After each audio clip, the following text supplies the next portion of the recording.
Hello and welcome to the Profitable Baker podcast, the show for bakers who mean business. I'm Annie Bennett, founder of the Home Baking Business Academy, and every week I'll be sharing practical lessons, mindset shifts, and inspiring stories from bakers who are building businesses they love. Because success in this industry isn't about who bakes the fanciest cakes, it's about who builds the strongest business foundations. Let's get started.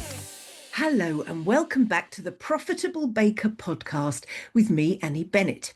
Now, today we're talking about something that affects every baker at some stage. And for many people, it never really goes away unless they deal with it properly. Today we are talking about underpricing. Not just how to fix it, but why it happens in the first place. Because underpricing isn't usually or always a maths problem. It's a belief problem. So you can have the perfect spreadsheet, the right formula, but still hesitate when it comes to actually quoting the real price. So today, I want to unpack what's really going on underneath that hesitation and why pricing confidence comes from understanding your value, not guessing numbers. So let's start off with the first reason I think that a lot of bakers undercharge. This is quite a big one. And it's the fear of losing customers. Not the fear of baking, not the fear of running the business, but the fear that if you charge properly, your customers will disappear. And this shows up in a lot of ways. So you calculate a price and you knock a bit off. You send the quote, but then you add a free extra. You think, I'll just keep this one lower to secure the order. And it feels really sensible in the moment. But underneath that decision is usually the belief that says, if I charge more, people won't book. Now, the reality is a little bit more nuanced. We love that word, nuanced. Most people won't book. If you put your prices up, that is absolutely true. But those people are never going to be your sustainable customers. It's unlikely you're going to get repeat custom from them at a price that's going to keep you in business. A business built on customers who only stay when your prices are low is a business that will always feel fragile. Now, the goal isn't to keep every customer. The goal is to attract the right customers who value what you do. Listen to the last episode of the podcast and I talk about ideal clients. I talk about all this. Pricing properly doesn't repel good customers. What it does is it filters out the ones who are never a good fit. And that filtering is what makes a business calmer, more predictable, and ultimately more profitable. Now, the second thing I often see with undercharging is that it's because the baker wants to feel nice or helpful. And this one runs deep, especially in home baking, because many bakers start because they love making people happy. They love celebrations, community, kindness, generosity, and often they start a business because they've spent a while baking cakes and giving them away for free. So when it comes to pricing, something uncomfortable happens. It can feel unkind. You worry that you sound greedy and the customer will think you're expensive, that saying no to a discount makes you seem difficult. So you keep your prices softer, you round down, you include extras, you absorb costs, and you tell yourself you're being helpful. But being nice with your pricing often means being unfair to yourself. When your business constantly absorbs the cost of being generous, who pays for it? Yes, the person who pays for that is you. Kindness is wonderful. I'm all for the kindness. I consider myself a kind person. But sustainable businesses are not built on self-sacrifice. You can be warm, supportive, and helpful while still charging properly. In fact, the calmer and more sustainable your business is, the more genuinely helpful you can be long term. Number three, and again, this is a big one. These are all big ones in this episode, aren't they? Number three, the reasons why some bakers undercharge is because they compare themselves to other bakers. This is one of the biggest traps I see. So a baker prices their work, and then suddenly they see someone on Facebook selling something similar for half the price. And suddenly their price feels ridiculous, even though they know their quality is better, their ingredients cost more, and their experience is greater. Comparison has a powerful emotional effect. It makes your brain say, ooh, maybe I should lower my prices too. But, and those that know me well will know probably what I'm about to say, you should not be pricing according to what others charge. When I ran my free Facebook group, I did not allow "what would you charge for this cake" posts. And the reason was simple. You cannot run a profitable business if you don't know exactly how much your products cost to make and how much profit you are making on them. Asking someone else what they would charge is a shortcut that will not benefit your business. It may well be actually that I do a whole episode on why I don't agree with "what should you charge for this cake" post, because there's a lot more to it than that. There's so many more reasons why I don't like them. It makes me a little bit down when I see people asking in Facebook groups and they get lots of answers, because those people are not helping that business run at all. So let's think about the reasons that other baker may well be charging less than you. It may be a perfectly legitimate reason, one that I would be more than happy to see. It may just be that they have lower overheads. The costs that they have to run their business are less than yours, so they are able to charge less. Other reasons, not so valid. They may not know how to cost properly and are therefore making no profit. They might be basing their costs on what they've seen another baker do and they've knocked a fiver off. Or they may be undercharging. I'm going to stick my neck out here. They may be undercharging because they want to tell everyone they're fully booked, because it's a kudos thing. Oh, no, I'm sorry, I'm fully booked. I'm fully booked. Are you fully booked? No, I'm fully booked. Whereas, as we know, fully booked does not necessarily mean profitable. So if the reason is the last two or anything other than the first one that I just said, what you're doing is you're comparing your costs to a business that is likely to be burning out fairly shortly, and closing down, while yours grows and thrives. Okay, the fourth reason that people undercharge, I think, is because they are basing their prices on ingredients only. Quite a common mistake. They add up all the ingredients they put on the packaging, and then, and I've seen bakers advise other bakers to do this, they get a total and they just double it. Oh, that's the price.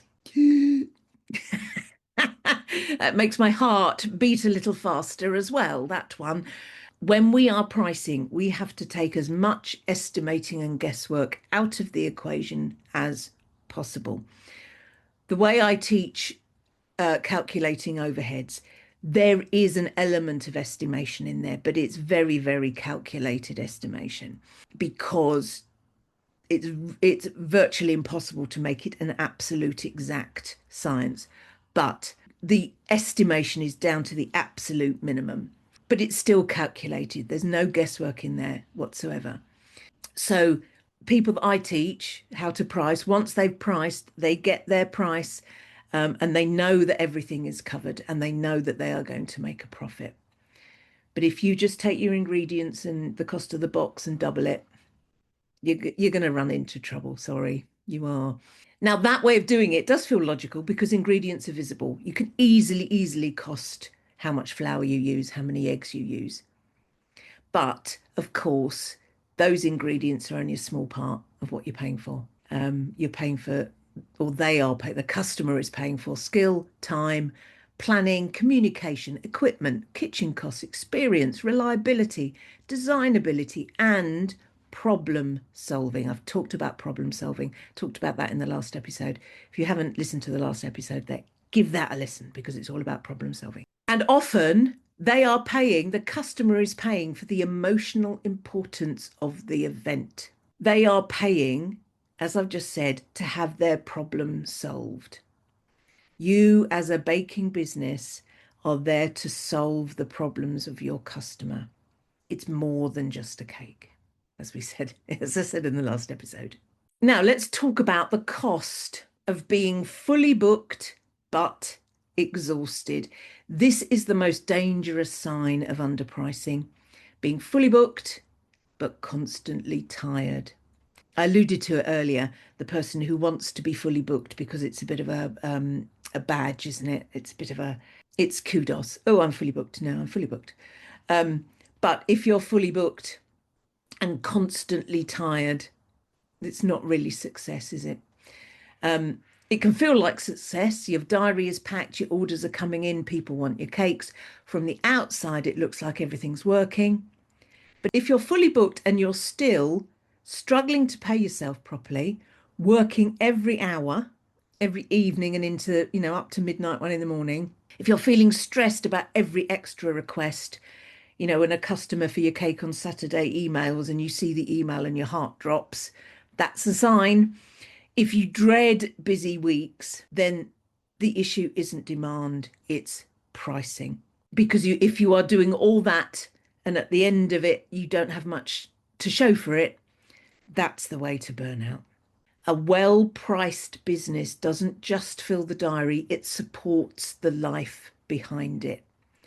If fully booked makes you feel trapped instead of secure, it's your prices are doing too much of the heavy lifting. Higher prices often mean fewer orders, better customers. Remember, you filtered out all those ones that just want cheap cake. Higher prices mean more profit, more breathing space. And that is what a sustainable business actually looks like. Now, the last thing I'm going to talk about today, there's one more layer to pricing that doesn't get talked about enough, and that's money mindset. Not just how you price your work, but how you relate to money in your business and, in fact, in your life overall. The subject of money mindset, there's so much to it. It's an absolute rabbit hole once you start learning about it, and learning about your own money mindset. It's never ending. The way you spend in your business often shapes the way your customers spend with you. So, and I see this a lot. If, as a baker, you're always looking for the absolute cheapest option, cheapest ingredients, cheapest packaging, cheapest tools, the cheapest courses or free, where can I get this free? If every decision is driven by how little can I spend, what you're really reinforcing is the belief that price matters more than quality. And that belief quietly seeps into how you talk about your own products. It affects your confidence when you're quoting, it affects the language you use, it affects the customers you attract. Because the customers you attract tend to mirror the energy of your business. So if your business decisions communicate cheap is what matters most, then the people who feel most aligned with you will also be the ones looking for cheap. If, on the other hand, when you invest thoughtfully on your business in good ingredients, reliable equipment, professional branding, learning and systems, you start operating from a different place. You're saying this is a serious business, quality matters here, reliability matters here, standards matter here. And that, of course, will naturally attract customers who value those things too. Now, this doesn't mean spending money recklessly. Of course it doesn't. You still have to be careful. You still have to do your due diligence. But it means recognizing that investment is part of professionalism. Every strong business owner learns to make the shift from asking, how cheaply can I do this? To asking, What will help this business run well and serve customers properly? When you value quality in what you buy, it becomes much easier to value quality in what you sell. And when you believe that your work is worth investing in, it comes far easier to expect customers to invest in it too. Pricing confidence doesn't grow in isolation. It grows when your whole business starts reflecting the standard you want to be known for. So there we go. A whole load of reasons why people undercharge and the consequences of it. So, if today's episode made you recognize yourself perhaps in any of these patterns, you are not alone. Every baker, almost every baker, underprices at some point. I'm absolutely guilty of it myself when I first started out my business. I remember going into a cold sweat when I realized I had to charge someone £200 for a wedding cake. Looking back, that cake should have been at least 500, but even charging 200 made me go all gooey and silly and oh my goodness me, I can't possibly charge that. So I know how it feels, but it is part of the journey. The important thing is that you don't stay stuck there. And it's also important to know that your mindset will change. The more you do this, the more you concentrate on the value, the standards that you are setting, the more you will find it easier to give out quotes at a decent, profitable prices. Because, as we have said before, your business should support your life, not quietly drain it. I'm always talking about my lovely membership, the Home Baking Business Academy membership. We've done loads of pricing things in there. There's all sorts of training on calculating. There's lots of training in there on money mindset. And there's ongoing support with me as well. So if you think you might need some ongoing training and support and you're willing to invest in it, come and have a look and see what the membership will offer you. The links are in the show notes. Thank you so much for listening to the Profitable Baker podcast today. If this episode has helped, please do share it with other bakers that you know. And do give me feedback. If you're on my email list, please do email me when I send out notifications of the podcast. If you're not on my email list, the link is in the show notes. So pop on there and you'll be getting all sorts of notifications and emails and things, but useful things about running your baking business. So thank you so much for joining me today, and I will see you next time.